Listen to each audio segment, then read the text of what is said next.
From the Library of Congress in Washington, D.C.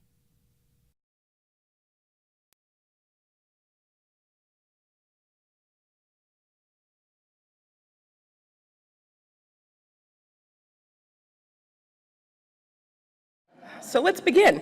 Our opening keynote speaker just got back from the Okavango River Basin, Africa's largest wetland, where he and his team of scientists, filmmakers, and journalists collected environmental data to document the river's ecosystem. This National Geographic project is making all of the data open source for us to explore. Participating in this expedition and almost getting eaten by a lion, I'm telling you, you should really read the journal article, is one of many ways in which Jer Thorp is using data to improve our world. His portfolio reflects the dynamic ways in which data can be applied, from creating the algorithm for the 9/11 memorial that placed the names of the deceased closest to those they knew, to developing a tool that constructs a detailed picture of how information moves through social media, to leading a theater group to interpret and perform 120,000 objects in MoMA's collection.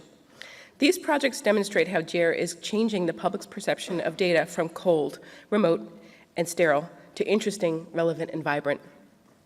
Even though many of us haven't been able to trek through sub-Saharan Africa, I believe that we have the same mission as Jer in many ways, to make information in all of its forms relevant to the public in the hopes that it will improve our Earth, ourselves, and our future.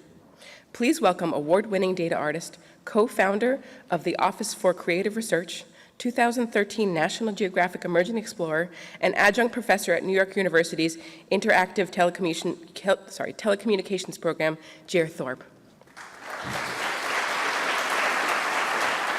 Thank you. Good morning. I think it goes without saying that I feel tremendously honored to be here today. I'm a Canadian, and nonetheless, I'm really honored to be here.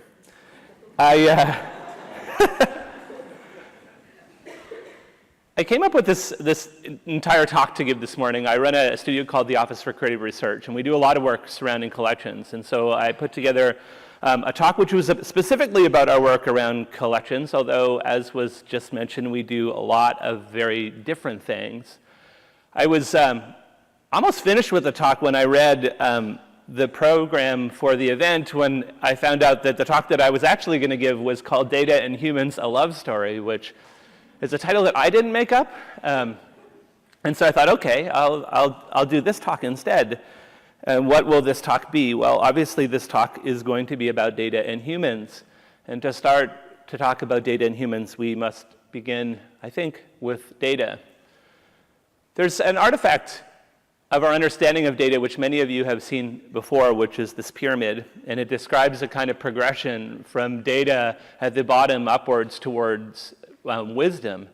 And I think the shape of that pyramid defines a lot of what we've been trying to do with data over the last 5 to 10 years, and that is create as much, or collect as much of it as possible with the hope that at scale, we can also get wisdom at scale. But what I'm going to argue during this talk is that we're missing something at the bottom of that pyramid, and I'm not going to give it away yet. But I am going to start with a little bit of wisdom from one of my favorite people, Ursula Franklin, who actually just recently passed away. She's a metallurgist and a thinker and writer. And in her Massey lectures, she talks about the idea that most of the world of technology that we live in wasn't really made with our well-being in mind. And I think as we're constructing data systems and as we're constructing a world of data to live in, this has never been more true. And so the central question that I want to bring to us today is, what is it like to live in data? Because at one time we might have been satisfied with collecting data. At one point we might have been satisfied with visualizing it, but more and more and more we're actually creating systems and worlds that we must reside in. This is a diagram by a sociologist named Jacob Moreno. It was made this in the beginning of the 20th century, and it's called a sociogram, and you can think of it as a social network. This diagram is of a 7th grade classroom, girls on the right, boys on the left, 2 brave vectors of puberty crossing that gulf. I like this diagram, though, because I think about how it would have been made. The scientist or the researcher would have had to sit in the classroom. They would have had to watch the students would have had to watch them. They would have had to smell that teenage smell and learn people's names and understand that while these objects are being drawn as circles and triangles, that they are in fact humans.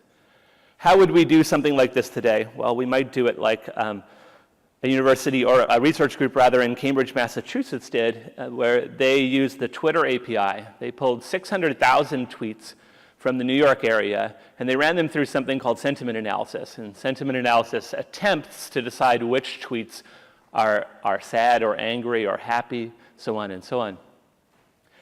They found out that the saddest place in New York City, according to their study, was a high school called Hunter College High School, which is up above the reservoir. It shows up as a purple dot above the reservoir in this map.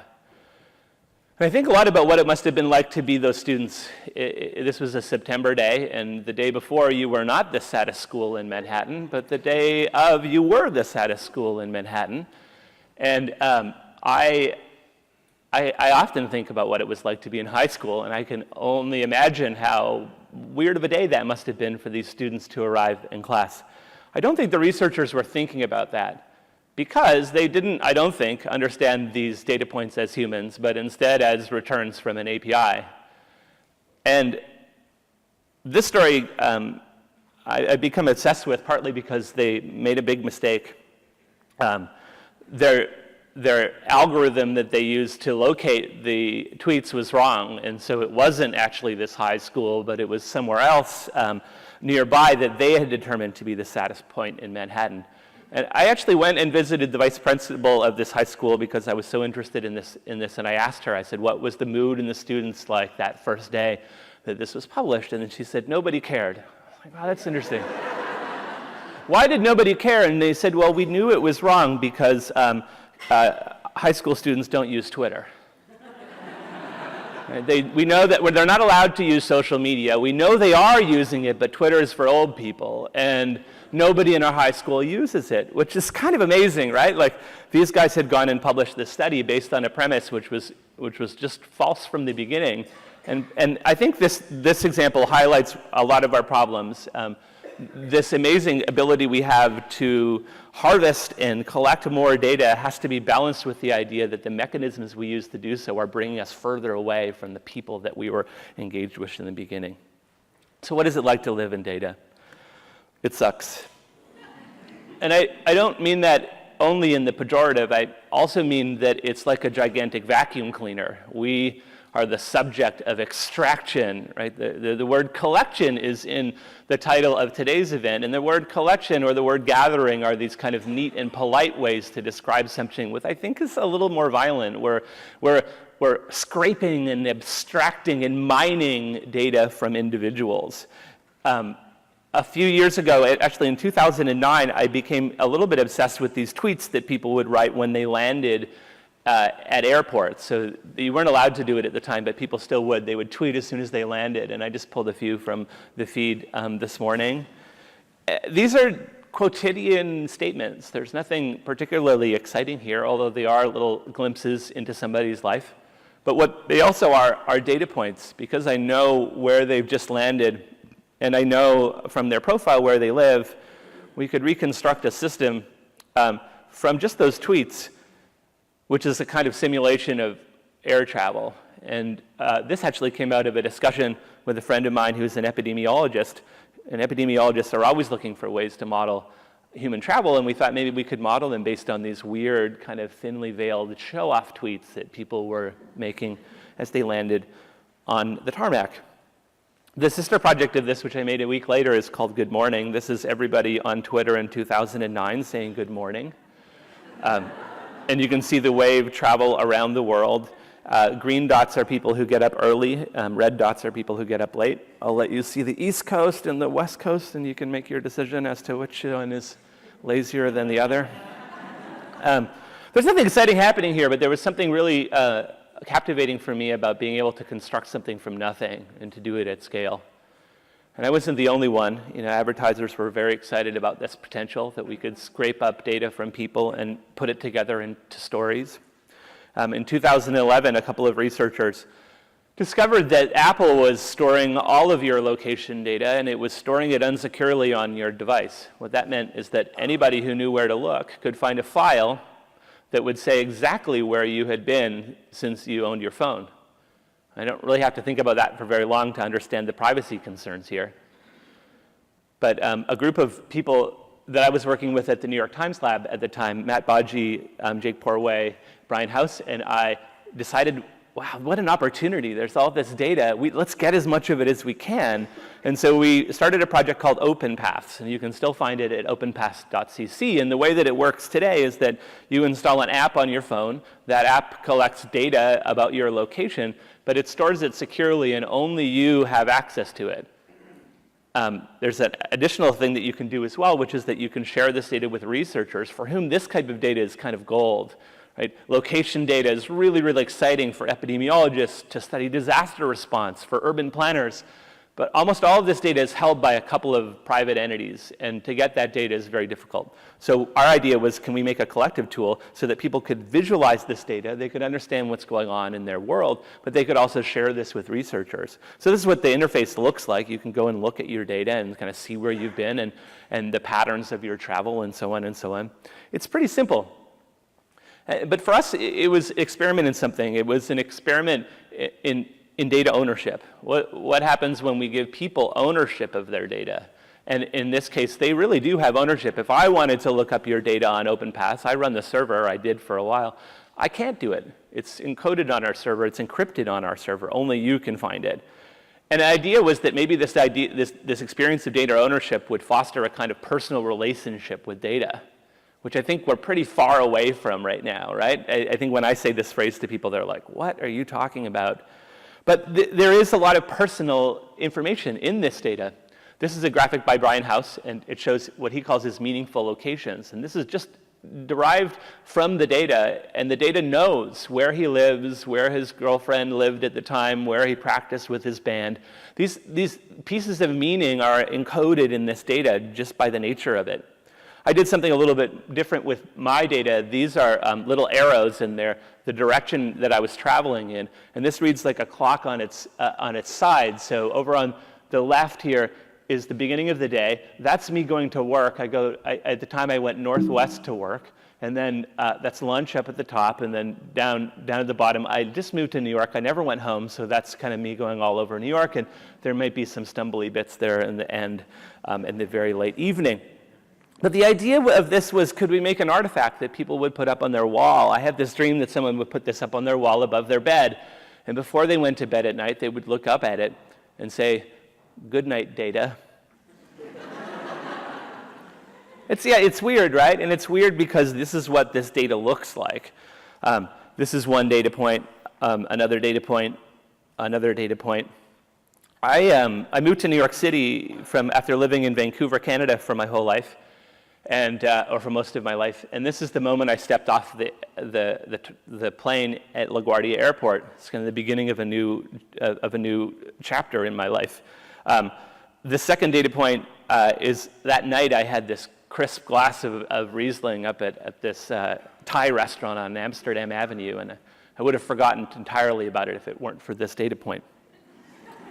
And then this data point. 5.5 years ago, I opened the door at the end of my hallway of my apartment building and met my partner, Nora, who's here, and instantly fell in love. And this point to me, I had this idea that I'll sit my grandchild down on my lap and I'll show them this data point. And I'll say, this is how it started. And we made some progress there. This is my favorite data point, our son, who was born just over a year ago. And I actually, when I wrote this out, I remembered something very interesting, which is that we are all kind of born as data. This is what we share with our family and friends. We share these numbers and these statistics to prove something, to prove that this child was born. And similarly, these numbers, they're evidence. They're evidence of our existence, of our time on the planet. But anyways, what is it like to live in data? I think that there's the sensation for most people that we're being used, and we are being used, and again, primarily by advertisers. So most of the machinery around data goes towards placing ads in your web browser. We might argue that maybe the machinery behind the NSA and surveillance is slightly more sophisticated, but probably not. Most of the effort is being done to place ads in your web browser. I teach a class at New York University, and one of my students had this great project called Cookie Jar, and she took collections of people's advertisements, and then she sent them to strangers and had them write stories about people based only on their ads. So it was a kind of a way to reverse the advertisers are trying to find things out about you and give you ads, and well, can we turn that around? Can we take ads and try to find something out about ourselves? And at the time I was working on a project which allowed me to collect all of my ads. So this is a month worth of web ads that I saw, and I sent this to 10 strangers and paid them $10 and asked them to write about me. And it was interesting. I learned some things about myself. Actually, I learned nothing about myself, but I learned some things about what advertisers believe about me, which is that I'm in my 30s, I live alone, and I play video games. None of those things are true. This is my favorite one. I love this one. I want to get it framed. But there's something interesting happening here, right? Advertisers are collecting data about us, and then they're building these profiles, and they're making decisions based on that data. And those decisions, more and more, are affecting our lives. They might affect the level to which we can be insured. They might affect the type of health insurance we're being presented. They might affect the type of credit card that we're being offered. Right? And so this tool that we've built in my studio called FloodWatch allows you to keep track of the types of ads that are being shown to you. And like the last project I showed, it allows you to donate this data to researchers. So researchers in particular who are interested in discriminatory advertising practices. So places in which advertisers are discriminating based on the things you're not allowed to discriminate on and under the Constitution, race and age and gender and religious belief and political affiliation. Those are all things that we're trying to investigate, and actually there's no real good way to investigate them right now, and so we're building this tool. We're hoping to get tens of thousands of users so that they can collect the largest database of advertising data, and then just don't give it to advertisers. So you can find out more about the tool at floodwatch.ocr.nyc, and we're releasing a new version in the fall. So if you're interested in this, I would say hold off, because our next version is going to be really amazing. What we've done, I think, in the creation of our data systems is not dissimilar to what we started to do or continue to do with our cities. And Jane Jacobs, who of course a famous urbanism critic and amazing writer and thinker, talked about one of the biggest problems with cities at the time, and I think one of the continued problems in cities, was the lack of feedback for the people who live in cities. And similarly, tools like OpenPath and FloodWatch are about giving people who live in data mechanisms for feedback. What we want to do is be able to give them agency, because I think one of the other things that it's like to be living in data today is to be without agency. So what does it mean to give people agency? This is a project that my studio has been working on. We've been working with a doctor in Manchester named Will Dixon, and Will is a rheumatologist. He studies chronic pain mostly. And he had found from all of his work over the years with pain sufferers this thing that we kind of know, which was that pain symptoms can seem to be correlated with the weather, right? And this is confusing. We don't really know why. And in fact, we don't really know if it exists. There had been no really good scientific research about this. So we started this project called Cloudy with a Chance of Pain. We recruited now almost 10,000 UK chronic pain sufferers, and we asked them to record data around their pain symptoms. And then we built them a website in which they can do a couple of things. They can first come and see how their pain symptoms compare to everybody else in the data set. So you can kind of explore your own experiences and how they compare to everybody else. We also set up a system where we mailed people through email weekly visualizations of what the project was doing, so that we made sure that they felt like they were part of this project and not just kind of throwing their data into a black hole where it might never come out again. But the biggest thing that I think we did in this project, which I'm the most proud of, is that we produced a tool which allowed the contributors to the project to pose their own hypotheses. So We call this a citizen science project, and you've probably heard a lot about citizen science projects. I think that most citizen science projects, though, they fall into one or two categories. They're either citizen data collection, or they're citizen labor that they couldn't find a grad student to do. But not too many of them are actual citizen science. Like, we're not asking citizens to actually be scientists. So what we're doing here is we're asking them to do exactly that, to look at their data and make a hypothesis. And so what we end up with is we end up with not only 10,000 people participating in the study, we end up with thousands of hypotheses, which tell us, A, what people are thinking about their symptoms and their conditions, but also, hey, this is actually really good to look at those hypotheses. Maybe people are finding something that we weren't able to find. And this idea of like putting people in the driver's seat, giving them agency, is super, super, super important to us and to the work that we do. What is it like to live in data? I believe that one of the primary conditions of living in data is to be overwhelmed, to feel like you're underwater. We can't really even look at these data systems with our limited human sensoriums because they're so big and so complicated, right? And there's this idea. I do a lot of data visualization, and there's this idea that visualization is a remedy to this, that visualization can help us with complexity. Well, I would argue that actually, visualization doesn't usually help with complexity. What it does is it can get rid of complexity, but getting rid of complexity is like sweeping something very scary under a rug, right? We don't actually want to get rid of it. We want to be able to engage with it in ways that help us understand it. And this is something we've always had to do as humans, right? We've always had to engage with complex things, and we've had to engage them with ways that allow us to understand them. And sometimes, complex things can be the hardest because they might at the same time be right and wrong, or they might at the same time be one thing and the other. And so what have we developed as humans over millions of years of evolution to do this? So I believe that the mechanism that we've developed is the arts. And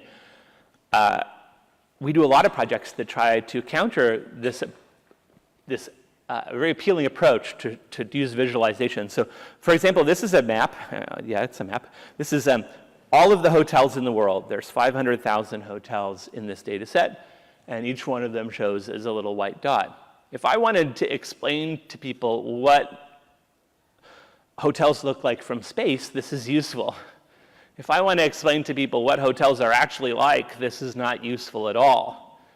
And so we were asked by the Vancouver Art Gallery to develop a piece exactly about this, to try to talk about the diversity and richness and complexity of this system of 500,000 hotels.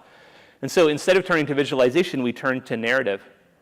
This is an image that Jack Kerouac drew to help understand the journey that his characters were going to take on the road. And so we thought, oh, this is interesting. What if we did this?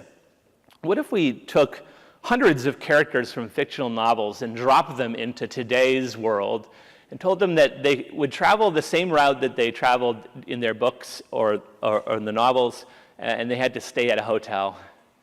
So we dropped these people into this imaginary world. It was projected in real time, continuously at the art gallery for over 3 months. And during this 3-month period, these fictional characters, they lived within this database of hotels. So here, we're going to see the character. Whoops, I skipped the video here. These are the characters from Lolita. They're driving along the eastern seaboard, and they're about to stop at a hotel for the night. They don't have a lot of money, so they're going to search for what's available in their budget in this particular day when the piece was running. And as you can see from some of the returns, they don't have a lot of luck in finding a beautiful hotel. And so what we show the viewer in the projections is kind of a combination of photo documentation from the hotel itself, but also from the users. We show them the names of the hotels. We look up the price. And one of the interesting things about this is it's a living system. So on one given night, they might find these hotels, but the next one, there might be a football game near that town, and there are no hotels available. So they have to drive to the next town and find a place to stay there. And this idea of using narrative to frame our way through a complex data set is something that we've done over and over and over again, because I think it does give us a chance to investigate these things that are otherwise really difficult to investigate. I believe that if aliens were to touch down today and try to understand our culture, they would look towards these gigantic data sets to try to understand what was going on. So how would they do that? Well, maybe they would do it using a similar tactic to what we've done here. This is a data set which was mentioned in the introduction. This is MoMA's permanent collection, 127,000 objects. And we were approached by MoMA to do an artist residency and to try to understand how we could make an artwork about this data set that would help people understand it. And that would help people understand what is the character of this data set and what are some of the possibilities that are entrenched within it. So what do we do? Well, what do you do with a CSV? We load it into a database and we start querying it. We start asking it questions. And so some of the first things we did was to try to look for some pattern. And so I wrote a little, this is called a recursive query, which takes a title, and then it looks for a title which is similar to it and a little bit longer, and then we do it again and again and again and again, and we get these kind of constructions, these poetic constructions of the titles of artworks. And I like these, first of all, because they're evocative, they're fun to read. But second, because they're this kind of strange curatorial, we mashing things together. I think of it as a kind of cocktail party where these artworks get to meet for the first time, right? So this one artwork is like, oh, you're trapeze girl, I'm another girl, another planet. And so across the wall, they're like, oh, I'm a girl attacked by a strange bird. Like, they had never been able to meet, but through some commonalities in the way that these titles are structured, they're able to kind of meet and talk to each other.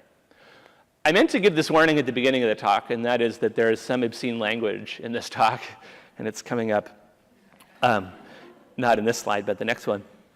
And so we were very interested in these structures, particularly the ones around girl, because there was this kind of entrenched record of kind of this sexualization of art and this gendering of art inside of these titles. Here's every obscene title in MoMA's database. And these are also historically interesting. They came in a period where artists for a long time had been trying to challenge expectations of galleries. They're like, here's the painting, it's all just black, right? And originally curators were like, whoa, and now they accepted that. And so the next step was like, here's a painting, it's called I'm not gonna read it, but it's called something like that. And then Mark Hansen, who is one of my collaborators, was sitting and doing some database queries, and he asked a very simple question: what is the most common first name of an artist in the MoMA database? The most common first name is John. There are 200 artists named John who have a piece or more than one piece in the MoMA collection. These are the top 4. Here are the top 40. I'm giving you a second. And so it was this piece that really set the tone for what we were going to do, because these are names, and what is the natural human thing to do with names? The natural human thing to do with names is to read them.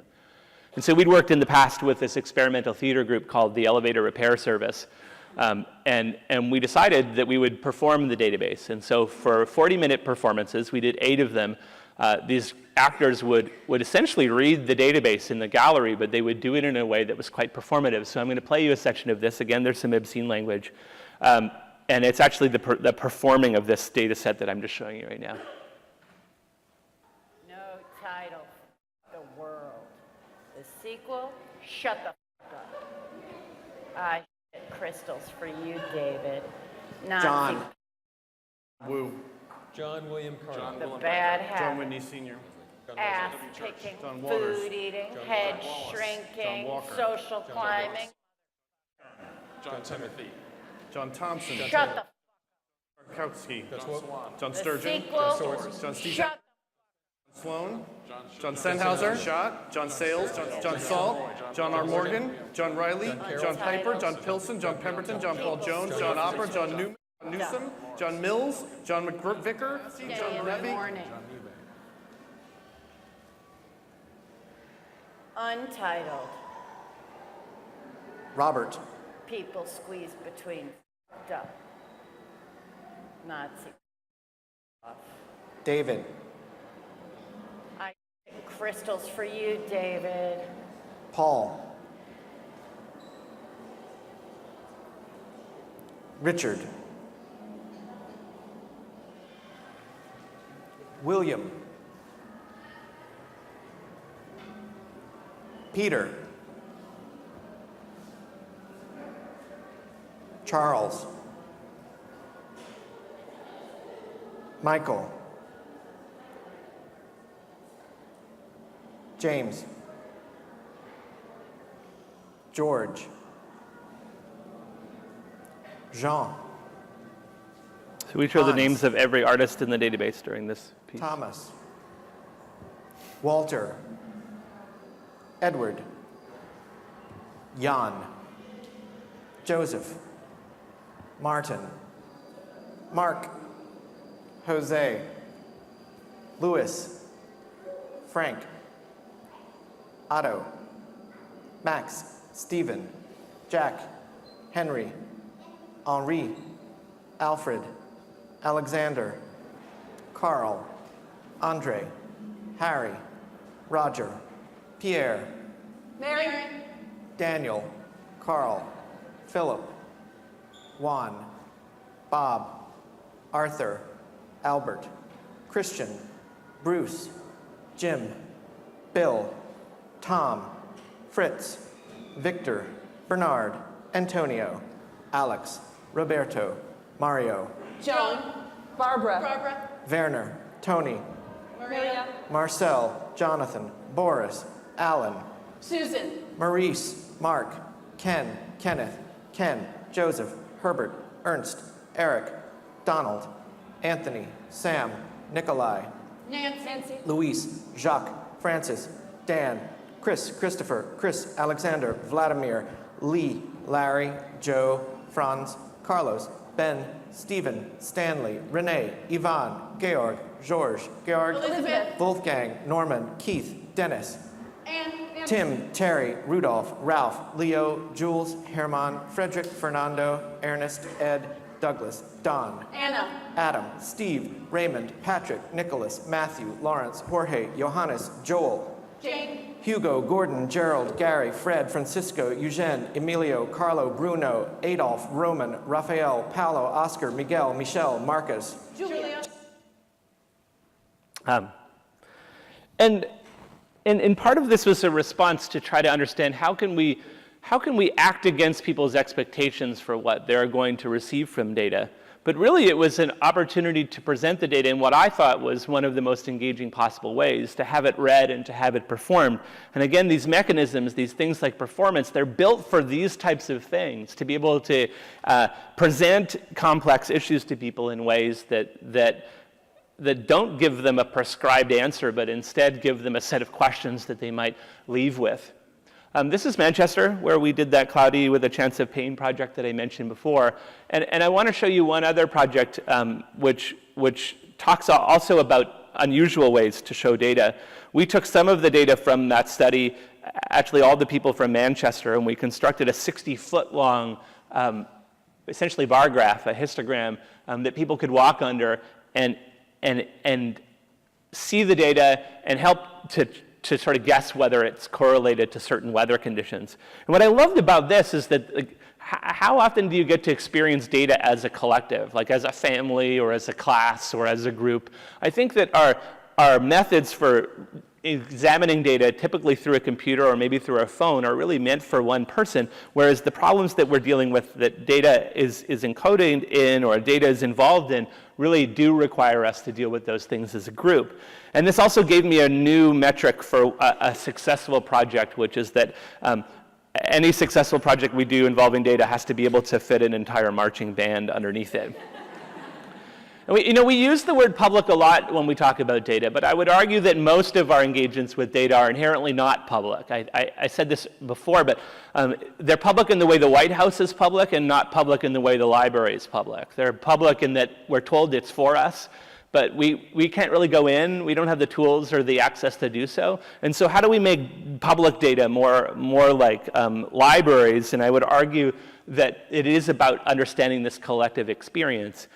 Something very interesting has happened to data over the last few years, which is that our public understanding of it has changed. And when I give a data talk, sometimes people come up to me and they say, did you know that data is collective and is plural, and that you should be saying datum in the singular? And I'm like, yeah, I did know that actually, but The average person doesn't know that. We use it in a different way in society these days. We use it as a mass noun. These are some other mass nouns. So the way that the average person uses data is as something that is indivisible, which I think is very, very, very interesting.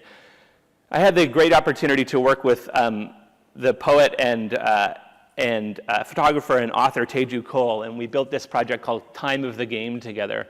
And what Teju did is he asked his Twitter followers when they were watching the World Cup to take a photograph of their television and to post it with the hashtag Time of the Game.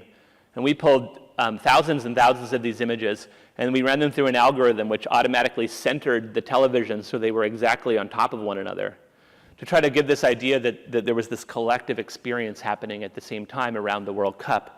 And Teju, who's 900 times more eloquent than I am, had these really nice things to say about the concept. He said that the time of the game becomes almost like a pilgrimage time, like a public time, which is the chronological equivalent of public space. And I love this idea of public time. I love this idea of these mechanisms that can allow people to come together, not necessarily in the same physical space, but at the same time to be able to engage with what was essentially a very large data set. And the other thing that I love from this quote is this idea of data having the very to allow ourselves to testify to each other's existence. At my studio, we've been working on one very new project, and I'm not going to show you much of it because there's not much of it to exist, but what we're doing in St. Louis is we're building a community space in which people can come and create very large-scale maps together about their lived experience in St. Louis, and then to use those maps as instruments to explore civic data. So you might draw a map of your neighborhood, and then we can project on top of it demographic information, traffic information, access to healthcare, so on and so on. And the idea here is, like, how do we balance maps like these ones? You know, this is a typical map room, a kind of war room, with these ones, these hand-drawn, very beautiful maps. This is a map of somebody's paper route when they were a child. How do we balance maps like this? This is the census dot map of St. Louis, which shows the incredible racial divide that exists within St. Louis. How do we balance maps like this one, a historic map of blighted, so-called blighted districts in St. Louis during the 1800s, with maps like this one? This is a hand-drawn map by an early resident of St. Louis, Gene Taylor, who drew what the city looked like in 1877. And here I think it lies the central conflict of how do we deal with data? How do we present the objective in line with the subjective? How do we present the kind of cold clinical magnitude of data alongside with human story?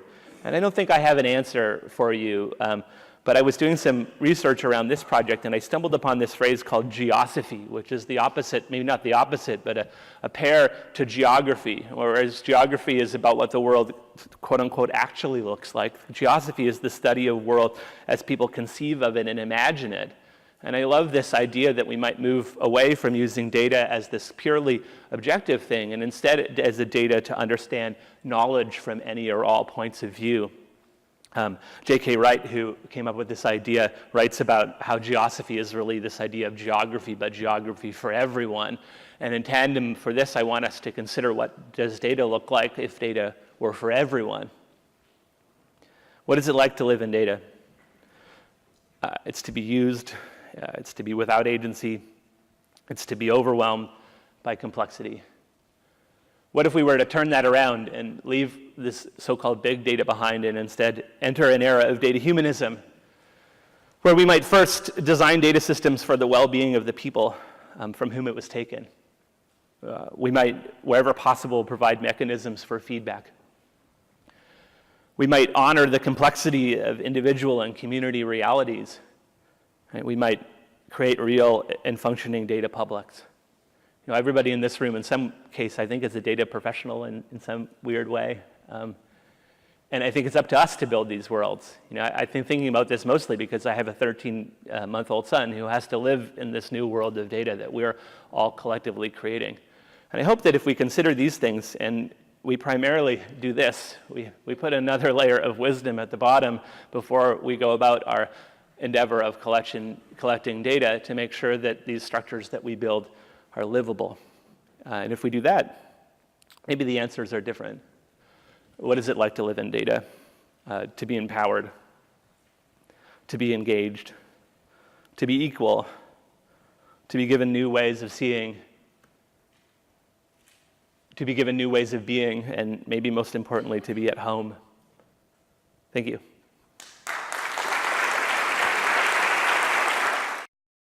This has been a presentation of the Library of Congress. Visit us at loc.gov.